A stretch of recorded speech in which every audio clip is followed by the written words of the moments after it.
everyone. Welcome back from lunch. We're going to go ahead and get started. I feel like, good for you, you brought your lunch in here. I think some other people are going to filter in, but this is the session on effective means safety for suicide prevention. Because you're here, are you giving a yay? Okay, yay for means safety. So means safety, as a lot of you might know, is an evidence-based suicide prevention practice. I pulled a quote from the Harvard Means Matter website. If you haven't heard of this website, you should definitely go to it. It's by the Harvard School of Public Health and is basically all things firearm safety and means safety. But they said, a number of studies have indicated that when lethal means for suicide are made less available or less deadly, suicide rates by that method decline, and frequently suicide rates overall decline. This has been demonstrated in a number of areas: bridge barriers, detoxification of domestic gas, pesticides, medication, packaging, and others. So given that, how important means safety is, this session is going to highlight some of our local efforts in the county on means safety. And we're going to start with two of the most common means for suicide in the county, which are ligatures for hanging, and then firearms. The third most common method is drugging and poisoning, largely by prescription pills. So we'll have a presentation about pills as well. And then lastly, we're going to highlight means safety efforts around the Caltrain that's being undertaken by Project Safety Net in North County. So the strategies for all of these methods are all really different. So we're going to have about 10 minutes for each presentation, and then we'll do the Q&A right after each presentation. If we have time at the end, we'll open up for general questions. But we have 4 really great presentations, so I think we're going to go right up to the last minute. So with that, I'll introduce our first speaker, Adam Flores, right here to my right. Adam is a deputy district attorney with the Santa Clara County District Attorney's Office, which he joined in 2012 and has worked on multiple trial assignments in that time. Adam currently works in the Community Prosecution Unit, where he focuses on juvenile crime prevention and gun violence prevention. As part of that work, Adam helped to establish and operate a family assistance center in the aftermath of the 2019 mass shooting at the Gilroy Garlic Festival, and then again after the 2021 mass shooting at the San Jose VTA rail yard. In 2019 and 2022, we partnered with Adam and team to he spearheaded 2 gun buybacks in South County that took in a combined total of 777 firearms. So Adam's really a great partner to us in this firearm safety work. And today he's going to be talking to you about gun violence restraining orders.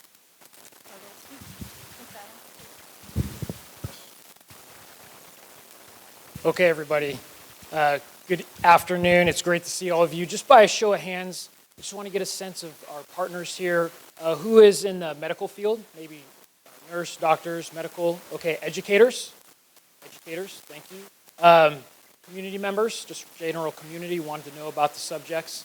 What about community-based organizations? Maybe service providers? Okay, fantastic. All right. So we're going to be talking about gun violence restraining orders, GVROs. And let's think of this scenario. Let's think of a scenario where we have an adult male, white, age 74. As a child, he witnessed his father abusing his mother, and then when the man was 14, his father actually had also committed suicide. He has a history of depression. A friend recently noticed that he's started drinking more regularly. He has been verbally abusive to his wife when he gets home from work, and he has recently talked about firearms, and even one that he himself possesses. At a meeting last month, after something didn't go his way, his idea wasn't agreed upon, he became especially angry and aggressive during the meeting. Yesterday at work, he learned he was bypassed for an important position by a younger person. And even today, after yet another meeting that was very heated, very angry, he texted a coworker, "I think my time's up here." And a photo of a handgun accompanies that text. By a show of hands, does this scenario raise some concerning behaviors for you? Okay, I think everybody's like, yes. Okay, so I think one of the instrumentalities of most concern is the fact that there's a firearm involved in this type of situation, or at least he has access, possesses, or controls one. So the question we have to be asking ourselves is, what can we do to address a situation where a person is a danger to themselves or others by having a firearm and or ammunition? So what can we use? What is something we can have in our toolbox as the many different types of folks we have here in different fields? What is a tool that we can use as a prevention tool? And that's a gun violence restraining order. So what is it? It's a court order that prohibits someone from owning, possessing, purchasing, receiving, controlling a firearm or ammunition for a specific period of time. You may have heard of red flag laws. Yeah, that's what this is, California's red flag law. It is only issued by a court. This is a court order, and they have to make certain findings, and one of those is that the person is a danger to themselves or others. And there's some additional findings that the court must make. What then happens is the restrained person is required to surrender their firearm and ammunition. It also prohibits them from getting it in the future. And the actual penal code section, when I train on this, I mention the penal code section, it's fairly readable. That's not always the case for the penal code section, but I'll give you some tools on some resources so you have some more information. So the question is, for how long do these last? And it depends, because there are three types of GVROs. The first is a temporary emergency GVRO. The second is an ex parte GVRO. And the third is one that's after a notice of hearing. The first two are after 21 days. It's not permanent, this is temporary, a cooling off period, if you will. And the third one is up to 1 to 5 years. That only occurs after a much lengthier process. To be clear, a GVRO is not a criminal type of order. It is not a stay-away order. It is not a warrant to have someone arrested. It is a civil order, very specific to possession of firearms. So what are some of the advantages of this? Well, first, the idea is that it proactively addresses gun violence, and especially in this context, right, we're talking about a suicide, someone potentially committing suicide by having a firearm. It removes it temporarily, again, a cooling off period, and it closes a gap. And I think that's crucial to note that you don't need some kind of crime. Yes, I'm a deputy DA, I prosecute criminal conduct, but the highlight of a GVRO is it closes a gap.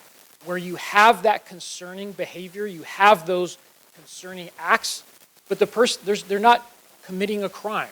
So it's this in-between period when they shouldn't have access to a firearm. And in fact, the GVRO law in California was actually passed after it was a mass shooting, but what had happened is a month before, deputies had gone out to this individual's residence on a welfare check, and they felt they literally could not do anything, even though he had expressed, again, very concerning behavior. They had no tool to prevent access to a firearm for a specific period of time. Top uses. So yes, domestic violence type of situations, right, where those can be very, very volatile, very dangerous. Shooting threats, as you can imagine, when someone is threatened to shoot up a location, school, workplace, and of course, very much so, someone who is suicidal. Also someone who may suffer from dementia. And then finally, Welfare and Institutions Code, Section 5150. And I say in quotes because if someone is actually taken in on a 5150 hold, but they are never actually admitted to the hospital, they are released within hours, they can still go out into the community and buy a firearm right then and there. I see a lot of head nods because they are not subject to the restraints of 5150, which means consider a gun violence restraining order that prohibits their access to a firearm for this limited period of time. Research supports the use of GVROs, especially when we are talking about this concept of suicide. In 2017, a Duke study studied a similar statute in Connecticut where 1 in 3 subjects were given access to mental health care and drug and alcohol misuse counseling. And for every 10 to 20 orders that were issued, at least one suicide was presented. Even here in California, UC Davis did a study that indicated they also help prevent not only mass shootings, which I also discussed, but also suicides and homicides.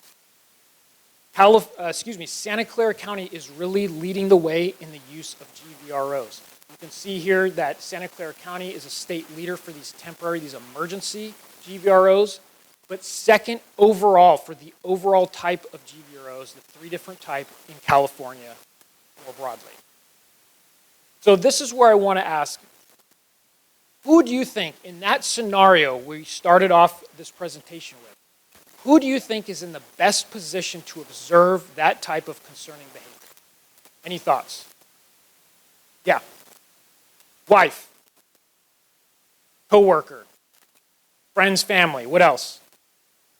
Co-worker. Okay, that touches on a lot of them. So for a temporary emergency GVRO, I said there's 3 different types.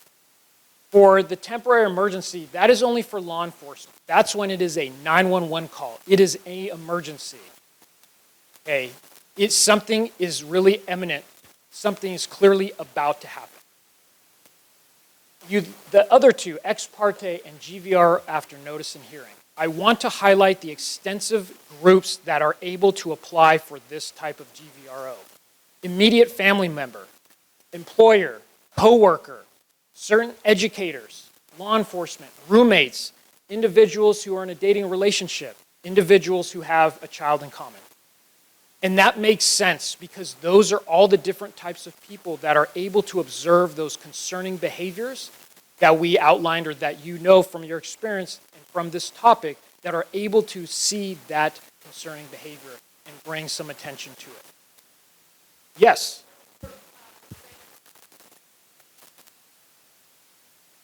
So statutorily, those are the folks who can apply for it.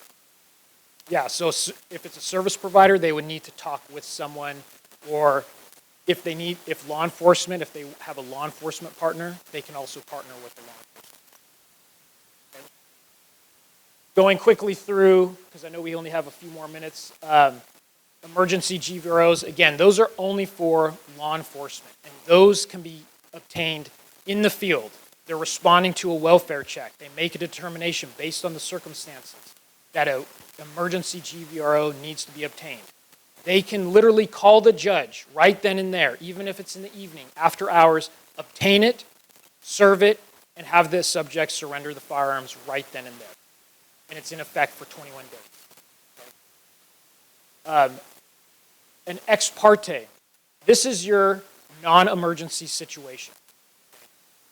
Those groups of folks that statutorily that can obtain them, you can go to the Family Justice Courthouse in San Jose. You fill out the forms, have it calendared, and the court can review it and may issue it right at the time of once it's calendared and it's on calendar for the judge. It becomes effective right away. With this, though, it still has to be served. The person still has to be given that order because at this point they don't know, and so they still have to be served.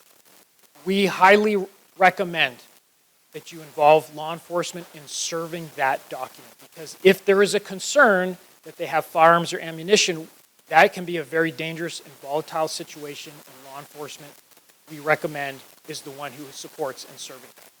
That also lasts 21 days. And then there's a hearing that's set to consider it for a more permanent time. And the last that we'll go over is actually a GVRO after notice and hearing. This is where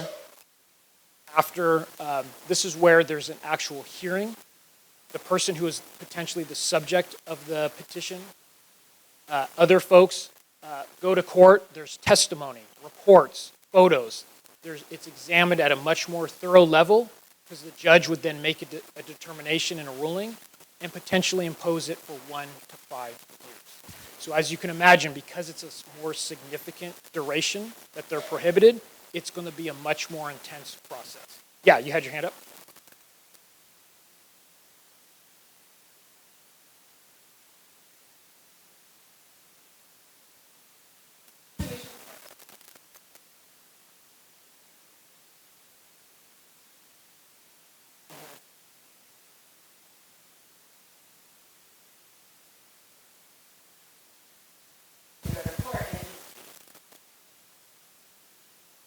It does. It takes a chunk of time it's really thorough paperwork. They have to fill out those forms.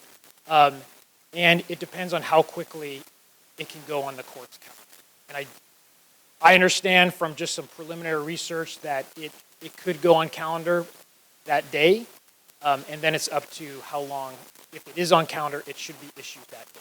But I don't have a specific answer of, oh, it's going to always take 1 day or 2 days.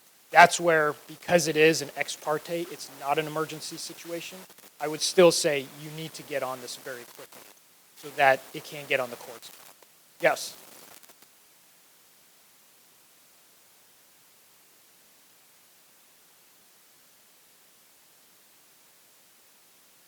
Fantastic questions. Can it be on a juvenile? First, yes. 2, the second one was even if they don't have one, but preventing from getting them. Yes, it absolutely. It doesn't matter the age, they can still obtain, you can still obtain a GVRO on the juvenile. And I also would say that's also a good teaching moment for the caregivers, the parents, guardians, to let them know this person has been subject to a GVRO. You need to keep your firearms safely stored, locked up, not the code written on the safe, like right? I get head nods, right? Okay. It's an education, a teaching moment, because that could also be a concern. And the information is supposed to be kept private too. So in terms of juveniles, it doesn't become public. Yes.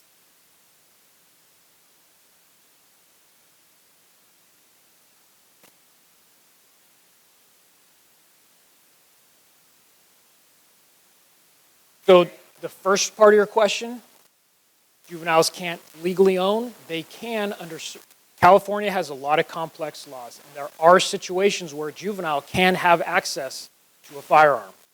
And so there's a very extensive list of when and when they cannot. And so having that prohibits them from possessing it. And it also, again, it's a teaching moment where we need to speak with their caregivers, parents, guardians. This person is subject, you need to be keeping the firearms locked up.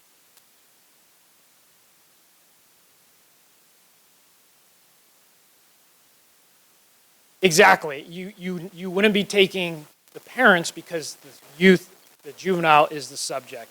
Again, that's where you make that emphasis and you need to let them know you need to keep it safely stored, locked up, out of their possession and control. Oh, already time, so I think we did the questions there as well, so thank you. I know that's a lot of information. We can talk on this for like a long time. So thank you very much, and I'll turn it over to Mego.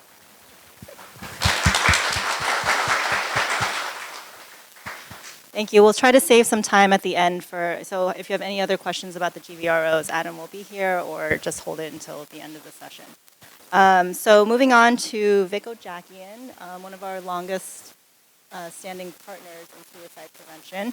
Vic is a mental health and suicide prevention advocate who's worked on suicide prevention efforts nationally, in California, in the Bay Area, and in the city of Palo Alto.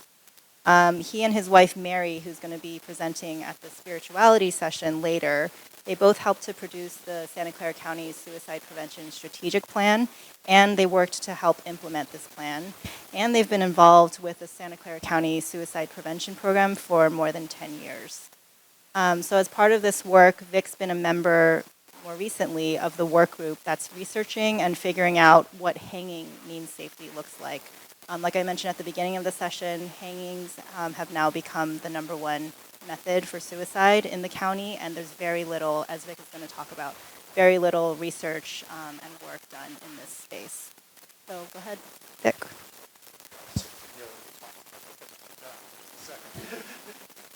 The second thing is, Vago sort of stole my thunder partly because how many of you have read much about ligature use in hanging? That's why we're here, folks. I mean, because so little has been written about this. And as you'll see when we go through the slides, there's good reason to make sure that a lot is done about this particular means. We talk a lot about firearms and some of the other means that are out there, but not a lot about ligatures. It's almost got a double layer of stigma associated with it. Everything else has stigma. It's got even more than that. But before I start, I want to make sure I recognize somebody. Sam O'Neill's in the back. Sam, why don't you raise your hand? Sam's getting her doctorate at Palo Alto University, and her thesis topic is around ligature use. She's got to be the only person in the country that I know of who's focused on this topic at the level that she is. So let's go through some of these slides. Why is it that ligature use is difficult to address? First of all, there's no foolproof restriction method to it. A lot of times, some of us talk about prevention, not restriction, when we get to this particular means. Unlike some of the other means, ligatures are readily available and easily accessible. I mean, we're just talking about guns. Not everybody has access to guns. But ligatures, it's pretty much anything you choose to use. And then just what we've been talking about now. There's not a lot to reference. It's hard to, there's very little research out there. And I will tell you this as best I know, between Sam and myself, and one or two other people, we've reviewed everything that's out there, which is also to say that's how limited it is.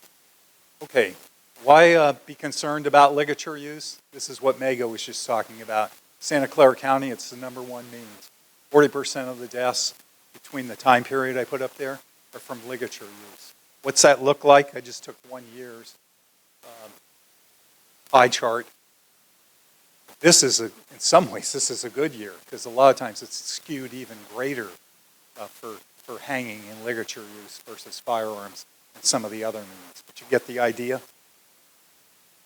This is the #1 means of use for somebody to take their life in Santa Clara County. And I'll tell you that a lot of times when you, like Sam originally put in to do a conference, her proposal got rejected. Why would that be? People are afraid to talk about this topic. I was really happy that Supervisor Ellenberg brought it up because we're in the forefront on this topic and trying to do something about it. And don't anybody kid themselves. It might not be as predominant in some other areas of the state or the country, but ligatures are used by everywhere. Okay. What should we understand about ligature use? They're used across the age span. They're particularly in this county prevalent amongst young people because of firearms not being necessarily available or some of the other means. And it's common across, we took a look at this again. I asked Sam about this and she looked at the data. It's common across all racial and ethnic groups. There's no one particular group that's singled out, and it's prevalent in all groups. What can be done to prevent ligature use? So, I usually use this, for those of you who've heard me before, I always talk about actions or solutions, not talking about things or fretting about them. You got to go do something about them. So, somebody mentioned before, our committee in Santa Clara County, we call it SPOC. Here's some of the things, the different things we did, and I'll go through these quickly because the slides are available to you.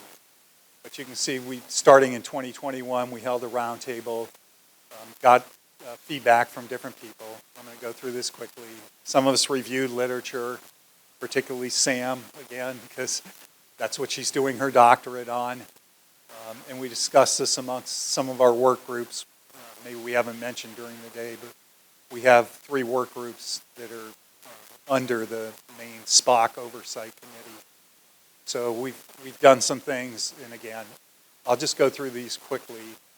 We did a final roundtable, got additional feedback in January 2022, put a list of recommendations together, and then we'll get into these more we created some material. That's the action, including this fact sheet. And I'll talk about them a little bit before I'm done. Okay, we're focused on, or one of the things I'm focused on particularly is education and information that makes it possible to focus on clear-cut restrictions. Okay, what are some of the tangible things we've done? So we have a ligature sub-work group that meets every other month, and we've looked at the beginning hangings means safety efforts with providers, meaning we're trying to focus on those people. A lot of you, because I saw you raise your hands. We're trying to focus on that community with one of the things, the tangible products that we have, and it's this brochure, which I'll, as I said, show you in a minute. There's a copy of it at the end of this talk. We put together a caregiver brochure for those people who interact with their loved ones and not sure what to do. As Mago and some other people know, we've had different people over the years testify about the loss of their loved ones, and some of them understood that their case I'm thinking of right now, their child was a threat to take his life, happened to be part of the transgender community. And they locked some things up, but you can't lock everything. Found some material that would help lead to a step. Okay. Fact sheet I mentioned. We're trying now to focus in on trainings and look at assessments and safety planning, some of these other items. So what else can be done, and what can you do? If you haven't followed, I know I'm going to do something, but I think to be effective in suicide prevention, it's a community effort. That means we all have to do something. I'll give another talk here in an hour or so. Some people wonder, why did we go through and get cities to write suicide prevention policies? What do they have to do with clinical care? They don't. What they have to do with is awareness and distributing information and, frankly, changing our culture. So we're looking at, some of the things we're looking at is putting a safety training program together, similar to the ones that are used with other lethal means. Our objective is to increase suicide by hanging knowledge and workplace applicability, improve data analysis. Here, collecting suicide attempt survivors, data to aid in the development of interventions and preventions. I keep PRing Sam because you probably figured out I think highly of her. This is what her thesis is about. I'm looking forward to reading it because I think it'll be, I've read a lot of documents. I've read most of the articles that are out there on ligature use, which is skimpy, and I think this will be more informative than anything else that's been. Yeah. Then we want to look in certain environments. There's different materials that can be used to make it more difficult to use ligatures, with a focus on what they call ligature points, which are objects that we can use for hanging material. Keep talking about the brochures and fact sheets, and we'll see why in a second. I'll explain why.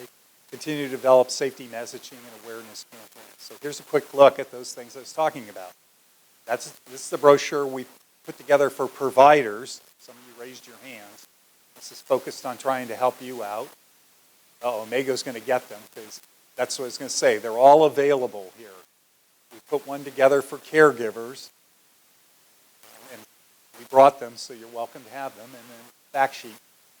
Put together a general fact sheet to use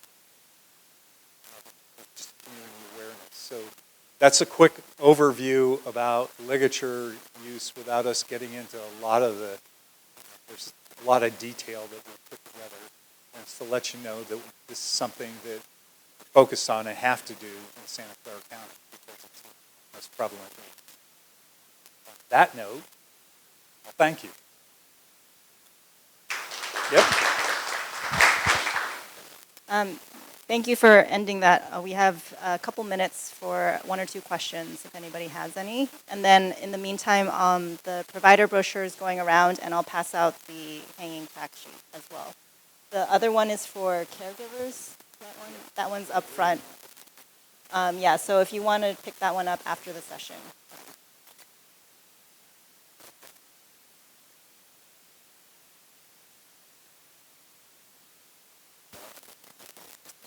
Any questions for Vic?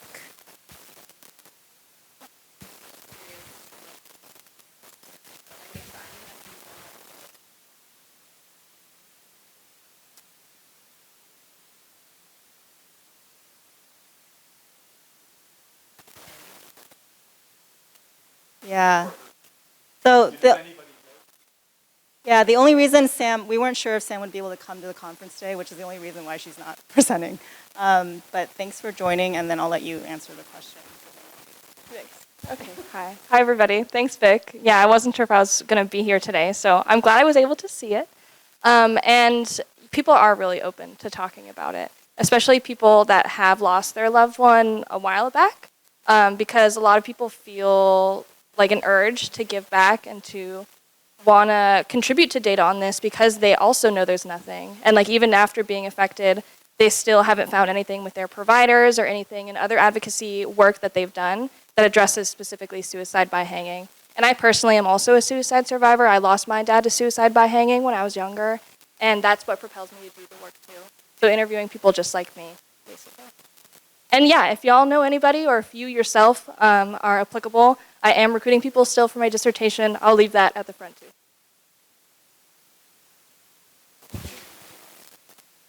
Thank you, Sam. All right. Thank you, Vic. Grab the clicker from you.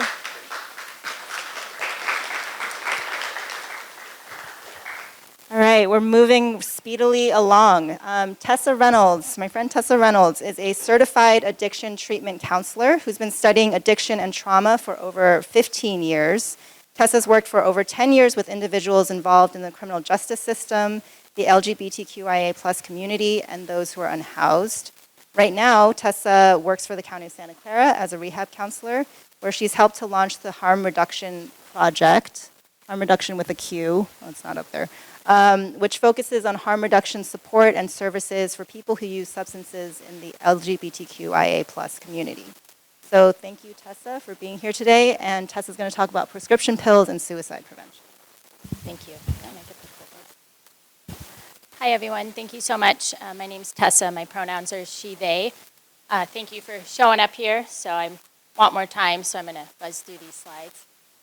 So these are the topics I'm going to cover about the MED project, safe storage, risks of misuse and increased suicidality, toxicity with mixing substances, counterfeit pills, and I'm going to throw in a quick naloxone training. And just so you guys know, we have Narcan and naloxone available if you want to grab it on your way out. I have more boxes in the back, so. The overview, so as Mego kind of mentioned too, this is the third most common means of suicide. It's different though, because death from suicidal drug overdose, it differs from others because drugs are often prescribed by the patient's physician or they're acquired from somebody that has a prescription. And there's more danger, today's prescription pills have resulted in more danger due to the number of counterfeit pills finding their way into the illicit market. That's where I'll touch on fentanyl poisoning and what's going on in our communities. Quote I love by Dr. Amen. He does SPECT scans. He actually has a clinic here in Millbury, but he said something amazing.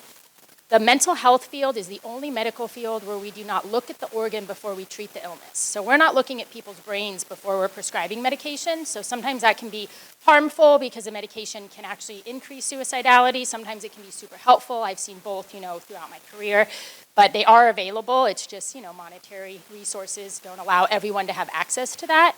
But he said if you break your arm, you're going to go get X-ray, and you're going to have exactly the plan of action to fix that bone, right? We don't have that with our brains and our mental health system. Maybe we will in the future. So here's the MED project. It's a safe disposal site. So this was a stewardship that was established by pharmaceutical manufacturers where they were noticing there's a lot of pills that are not being used, they're expiring, and folks that may be looking for suicidal means are accessing these pills. So they came up with this program where you can actually, there's disposal days where they'll have folks come and bring in their unused medications, their expired medications. In addition, if you look at the bottom, we're really lucky because in our county, we currently have 108 kiosks located throughout Santa Clara County. If you're interested in accessing that, it's really simple, sccmed.org. You can put in your area code, zip code, excuse me, and it'll give you the closest place where you can dispose of your medications. And, you know, we do encourage that just so folks aren't able to get access if they are having suicidal ideation or thoughts. So down at the third or fourth bullet point, unwanted drug use. Drugs are also thrown in the trash can, which can leach into our water supply, right? So it's not the best means, like flush it down the toilet, throw it away, people can still have access, or it can, you know, have environmental impact. So another one, safe storage, right? How do we store our medications when we might have somebody that is having suicidal thoughts or just in general, right? To just be safe, because you never know, especially because we're seeing a lot of, you know, within this conference that there's a lot of silence, right? People aren't willing to talk about it, so just, you know, being safer rather than sorry in the later. So how this is done, so there's how and where you keep your medications can make a big difference to where, when it comes to medication safety. Every year, 2 million people end up in the hospital due to drug-related injury. This might include medication errors, adverse drug reactions, allergic reactions, and overdoses and drug poisonings. So there's safe storage. Safe and secure storage for your prescription medications help you avoid these accidental injuries. Check to see if your prescriptions are expired. If they are, utilize the Med Project so you can safely dispose of them. Secure your medications in safe storage. These are controlled medications, especially important as they can be dangerous when they are not prescribed, right? So if someone's taking something they're not prescribed, it can have an adverse reaction. To prevent an overdose, which mainly is, you know, with opioid use, medications such as opiates, they should be locked under key and lock. So there's storage things that pharmaceutical industry has. So you can like go to the pharmacy and say, hey, can I get a lockbox for my pharmaceutical medications for these reasons? So I'm curious, honestly, to see how the statistics might change now that we are seeing a lot of fentanyl being infiltrated into counterfeit pills, which we're going to get into. So here's the risk for misuse and suicidality. It really couples with what our keynote spoke about earlier. At the top, so SAMHSA cited that adults over 45, Native Americans, Alaska Natives, the LGBTQ plus community, veterans are most high-risk groups in the US. So those are all marginalized people, right? That's really what we're seeing is like it's a lot of disparity and injustice might be driving folks, you know, to want to end their lives, unfortunately. So like other oppressed communities, the LGBTQ community is disproportionately at risk and other mental health struggles due to the historic and ongoing structural violence. So 45% of the LGBTQ plus youth have seriously considered attempting suicide in the past year. That's nearly 1 in 5 transgender, non-binary youth attempted suicide, and the LGBTQ youth of color reported higher rates than their white peers, and that's cited by the Trevor Project. 60% of the LGBTQ youth, they reported not being affirmed in their home. Nearly 2 in 5 reported living in a community that doesn't accept the LGBTQ population. 37% of women have been diagnosed with depression in their lifetime compared to 20% of men, and it is cited that women are more likely to use this means. And so drug poisoning is the 3rd most common form of suicide, which Mego mentioned in the introduction. So here's some risks. So these are in order of most toxicity, right? So if you mix benzos and alcohol, that leads to suppression of your nervous system. So that is the most toxic combination. All of them, if you can see, they are coupled with our readily available legal substance called alcohol. So when we're mixing these substances, the risk can be substantially increased. And weirdly enough, I just have to put a side note, benzodiazepines and alcohol are the only 2 drugs you can die from withdrawal symptoms. So if you are knowing someone that is trying to taper off or change their use, please help them seek medical care because that's the easiest way, only ways you can die from withdrawals. Opioids, more on overdosing. Antidepressants and alcohol, and then stimulants and alcohol. So those are in order of risk. So now we're getting to fake pills and fentanyl poisoning. So we have a lot of fake pills circulating our illicit market right now. They're looking very similar to authentic pills, right? If you look over there, we have that. If you look at the top, that's how much fentanyl is lethal for somebody. So it's 2 milligrams is a lethal dose. So we're finding it really common with youth are experiencing a lot of overdoses and drug poisonings due to the accessibility, which you can see the marketplace is social media, right? We got people on TikTok selling to our young folks. We've got a lot of social media ways to get a hold of it. They're using emojis in order to, you know, change the verbiage, and maybe your parent can't read it and they don't know what that is. So fentanyl is 1,000 times more stronger than morphine, and a lethal dose, again, consists of 2 milligrams. So I also like to put this out there because if you touch fentanyl, you will not die. We see that a lot, you know, misinformation coming out where folks might have come in contact with it and they're experiencing symptoms, but what they're experiencing are panic symptoms. You know, this is keeping people from responding to overdoses in our community. So it's being found in the illicit market. That's driving, you know, what we're seeing with overdoses and drug poisonings currently. I do want to back up. At the very bottom, we have access to fentanyl test strips. So those can be used for folks to test their pills or any substance they're going to ingest prior to ingesting to know if the presence of fentanyl is in there. And with the project we just launched, the harm reduction project, we do have access to naloxone, fentanyl strips, in addition to support and other services. So here's the signs of an opioid overdose or poisoning.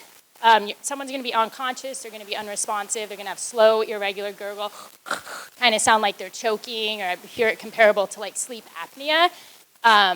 Very similar to when somebody is just, you know, under the influence of opiates. So there's a very fine line where it changes from, you know, somebody's experiencing their high to this is an overdose or poisoning we need to respond to.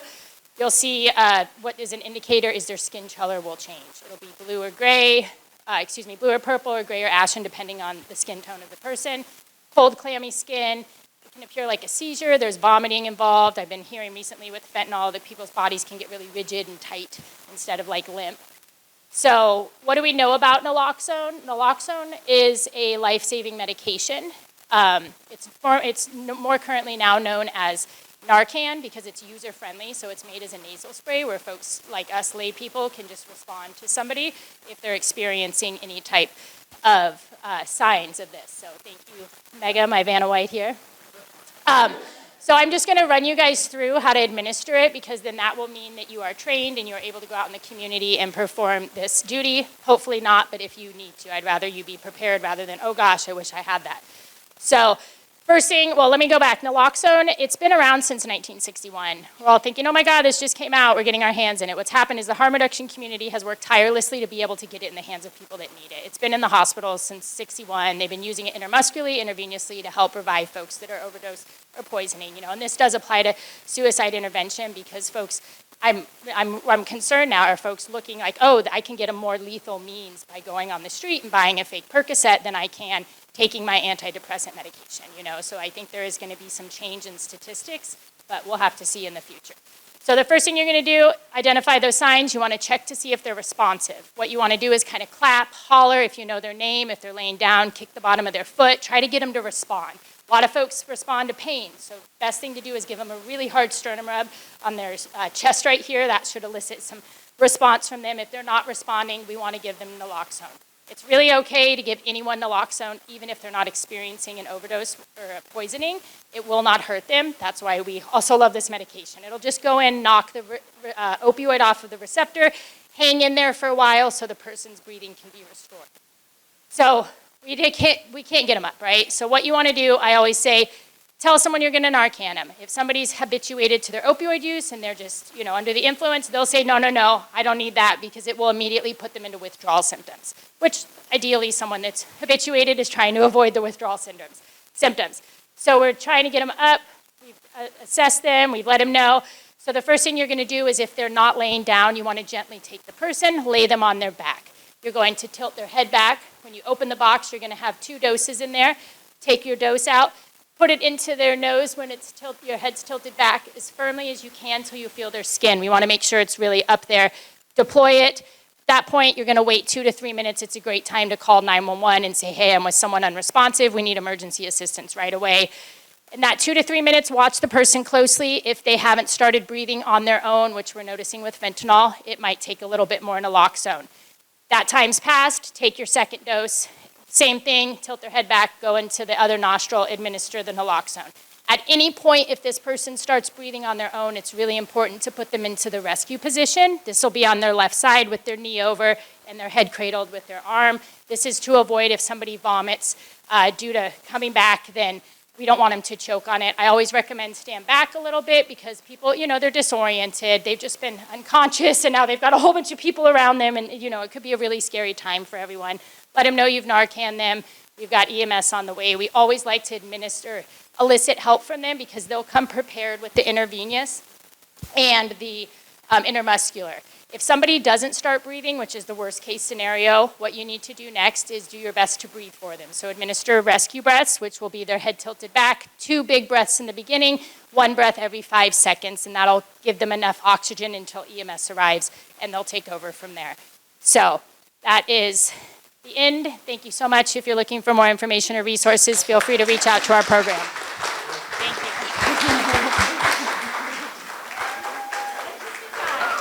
Oh my gosh, thank you. Thank you so much. We obviously could have had like 4 hours, 1 hour for each of these topics. So Tessa, thank you for getting all of that information done. I'll take one question. I think, Nicole, you had your hand up.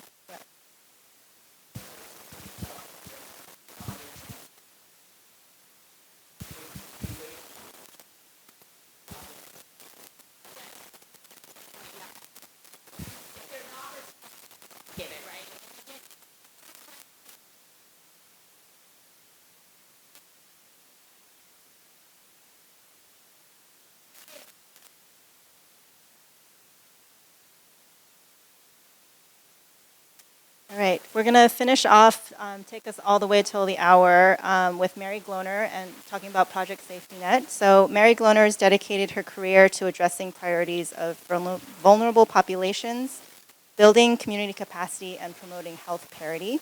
Currently, she serves as the CEO of Project Safety Net, a collective impact dedicated to youth resiliency, mental health promotion, and suicide prevention.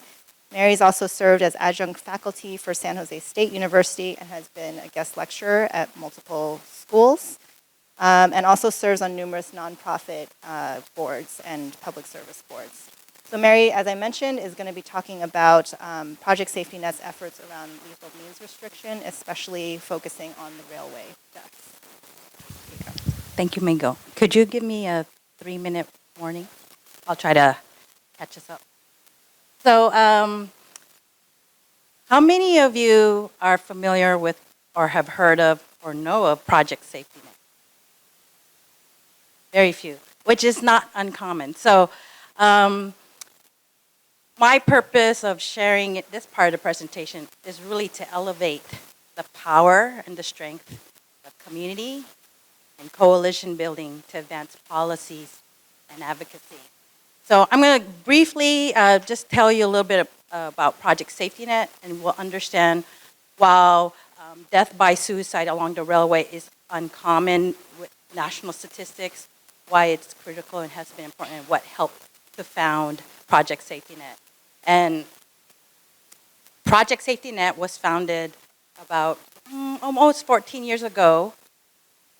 Vic Ojakian was one of the community founders, City of Palo Alto Unified School District, County Behavioral Health, as well as faith community, young people, health behavior professionals, Dr. Shashank Joshi and Linda Lenoir, and really wanting to come together not to just react to the cluster of youth deaths along the railway about 13, 14 years ago, and then once again, when I joined in 2016, a second cluster of youth. So the mission for Project Safety Net is really about mobilizing community and resources. There's a lot of strength. I mean, I appreciate you. And there's many who are not in the room because they're out doing the important work of protective factors, eliminating risk factors. So we were housed in the city of Palo Alto for almost, I would say, 8, 9 years. And then recently, we became an independent nonprofit through the leadership of community, really wanting the part of elevating policy and advocacy to drive funding, to support efforts, and in regards to means restriction, I'll share that, as well as advancing ordinances and as well as bills and policy, both in administration and in government. Such as our values, we are really leaning hard in addressing equity and really how does that is perceived. The other part too with our work, we are, while we were founded and our legacy and our respect and honor is the community of Palo Alto, we are broadening to Mid-Peninsula, working in South San Mateo County as well as broader, North Santa Clara County has been sort of our presence. We coined it as we are the gateway of the North County. We're really mobilizing. Even though we focus on youth and young adults, it's really about the whole family and the community. So these are strategic priorities. Means Restriction Advisory Group is really advancing in efforts on policy and advocacy, which is new for us. So, when we first convened, we were still housed in the city of Palo Alto, and I think there was, and Dr. Shashank Joshi will be humble and say he's the co-chair and really uplifting myself as his co-chair, but he really has been the driver, both as a community member, as a professional, and as a leader nationally, if not internationally. But when we were housed in the city of Palo Alto, our role was really to provide guidance as the city transitioned from a human monitoring system, and I'll share a little bit more about how important research is and so forth, to doing intrusion detection system, which is a camera-based and visual, and really removing the human monitors.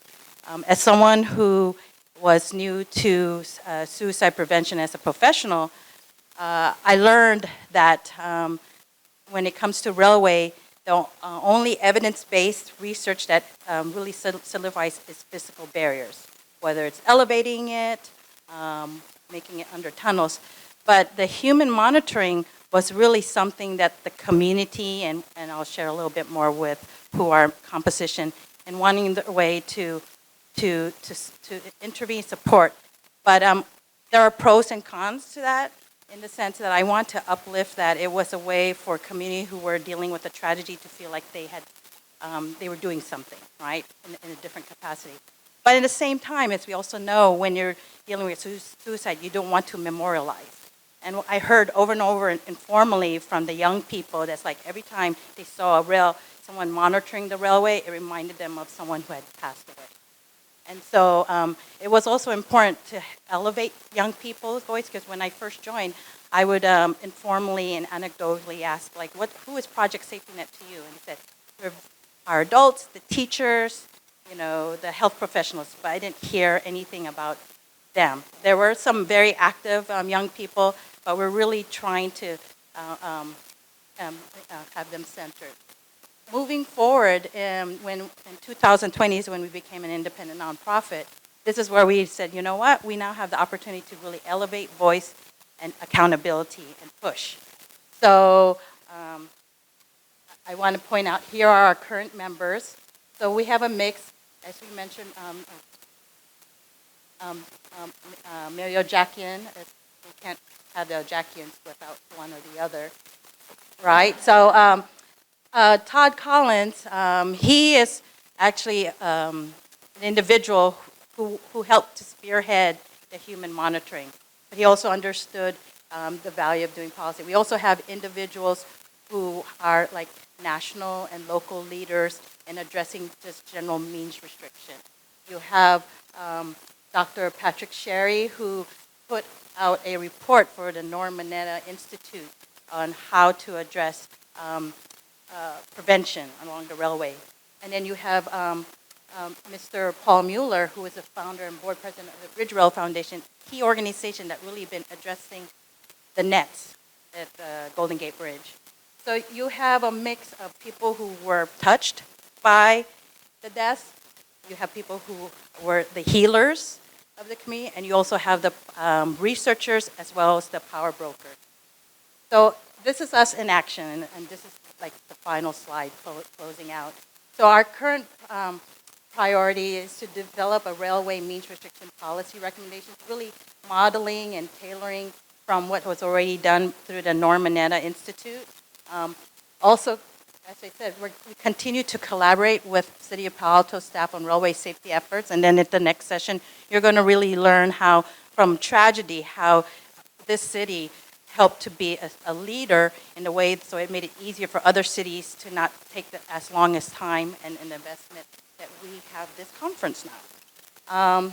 We also update local legislators about the importance of means restriction advisory group efforts, and as a result, we received congressional earmark for, from Congress, former Congresswoman Jackie Spear and current Congresswoman Anna Eshoo for adding winglets to the current fencing. And again, as I said, and we learned, the primary barrier to death along the railway is physical barrier, because that 3 or 4 seconds delay to go in front of a train is also enough time for them to change their mind. So, and then securing funds. So as I mentioned, I think the 800K was like a big milestone in our very small grassroots group and doing that. But our hope is that if you're looking at education, you're looking at policies. We're working with the California Operation Lifesaver. They primarily work on railway trespassing, but they are also key because they also get a lot of resources that can probably help. But we're hoping now the means restriction advisory group, as we know along the Caltrain railway, they're looking at electrifying and so forth. And many of the communities are holding convenings about how to do this from a transportation and convenience. But our group is really about how to use this opportunity to look at means restriction and safety and so forth. So these are just other highlights. Because of our efforts of growing into South San Mateo County, we're now working with San Mateo County Sheriff's Office, have a similar relationship that we have with the City of Palo Alto Police Department. Thank you. Thank you, Mary. Wow.